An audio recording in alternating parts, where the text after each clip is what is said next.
Hürmetli vatandaş leksiyalarımızı devamlaştırırız. Endeki leksiya. Yani leksiyadan burun çizlani eğitiyor değil. Bugün 2019 yıl 9. ayının 1. günü haftaki yakşembe. Endeki mavzumunda vatandaş. Amerika, Cungo özara yana tamoydu bence koyuştu. Soğudu uruşu yana bir katım ördü de mavzulu haber. 9. ayının 1. günü Amerika Avaz'dan Xitay Tül programımız ilan kılındı. Haber. Bunda başladı. Amerika Cungo oturusu Soğudu uruşu 9. ayının 1. günüden başlayıp yani örleydi. İki taraf birbirine baş kuyuşka başlaydı. Beycan Amerika'dan import kılınan 75 milyar dolarlık 5078 türlük malla içinde 1717 türlük tuvar malla 5%'in 10%'i baş koydu. Amerika'nın tuvarları.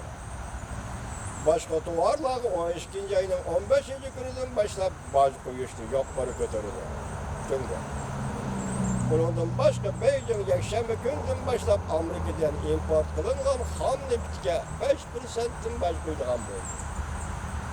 Oxşarsa Washington, Cungo'dan import kılınan 300 milyar dolarlık tuvar mallarının bir kısmına 15%'i götürüp baş koyup kademme kadem Beijing'e besim işletip Beijing'e Washington bilen yana bir kelişim imzalaşka mecburlaydı.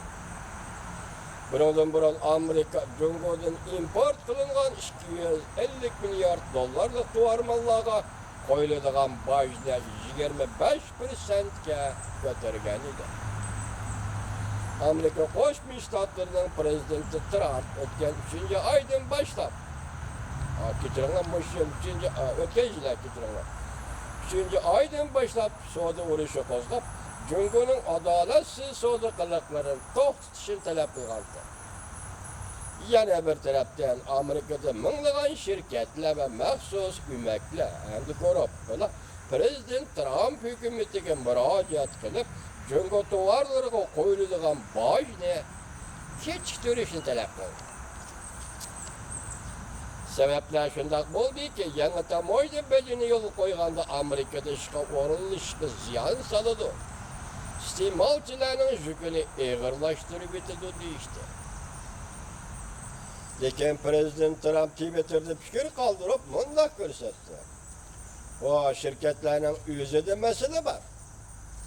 Prezident bunday ko'rsatdi. Soda kılalmagan, iqtidarsiz, aciz şirketler özlerini akıllı çaklaydı. Ular moşinchilik boj qo'yishni ayıplaydı. Ameliyatı özleri soda ticaret kılalmaydı. Prezident Trump çünkü tovarlarga kechiktirib boj qo'yishni rad qildi. Bu mındak dedi. Delaza, Cungo'nun soda söhbet vekilleri bilen söhbet kurbatımız. İki taraf söhbet vekilleri 9. ayda soda söhbetine başlaydı. 9. ayda soda söhbetine başlaydı. Beijing nime deydi? Biz Washington'un çeksiz besim işletişine tez bitmeymiş. Washington bilen soda uruşu qilishdan hargiz korkmaymiz.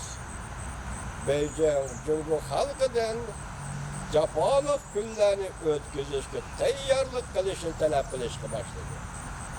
Cungo'da matbuotlarda Amerika Cungo soda uruşu to'g'risida har qanday muhokama, munozara qilishni taklif